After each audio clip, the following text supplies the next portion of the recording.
po alam kung nasan sila ng kapatid ko. Hinihintay ko nga po silang dumating. Kaso, mukhang wala na po silang balak dumalaw ulit. Bakit naman? Yun po kasi yung gustong mangyari ni Ma'am Priscilla. Pumayag po si Inay. Para daw po yun sa ikabubuti ko. Mare? Mare! Kumusta ka na? Kumusta ka na? Teka, anong ginagawa niyo dito? Kumusta po, Ninang? Gusto po ni Nang. Kumusta? Ay, Luna.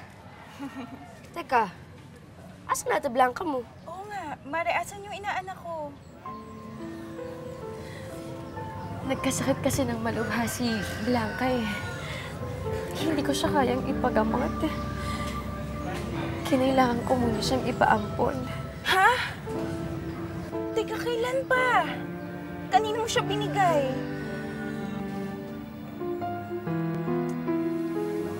Blanca, huwag ka malungkot, ha?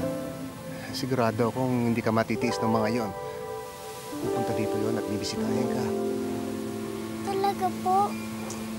Oh, pero pangako mo sa akin, ha? Kapag dumating ang nanay mo dito, ipapakilala mo siya sa akin, ha?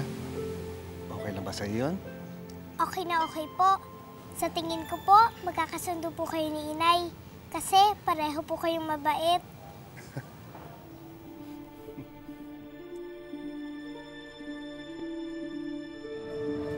Hindi kita hinuhusgahan, Rowena. Kasi, alam mo kung ako yung nasa sitwasyon mo, uunahin ko rin yung kapakanan ni Toti eh. Ipapaampon niyo ako, Nay? Sino may sabing pwede kang sumabat sa mga usapan na matatanda? Ha? Sige na, may pag-uusapan muna kami. Doon na muna kayo. Sige na. Sige na. Tara, Luna. Doon tayo sa bahay ni Carlo.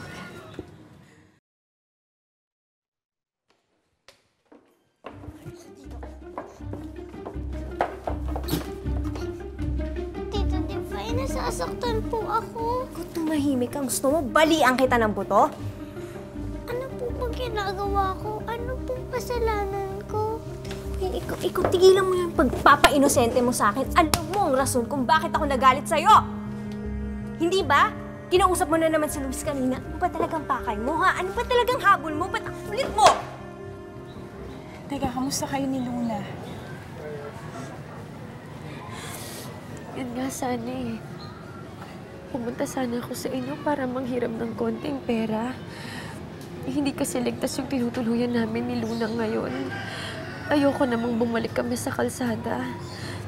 Kaya gusto ko sana ang manghiram sa'yo ng konting pera, pangbayad man lang ng bed space, tsaka pangpuhunan ng barbecue, tsaka isaw. Kung okay lang naman yun. Hindi, huwag kang mag-alala. Ipapahiram ko muna sa'yo yung mid-year bonus ni Caldine. Ha? Salamat. Wala yun. Halika, doon na muna tayo sa bahay. Anong ginagawa ng babae yan dito?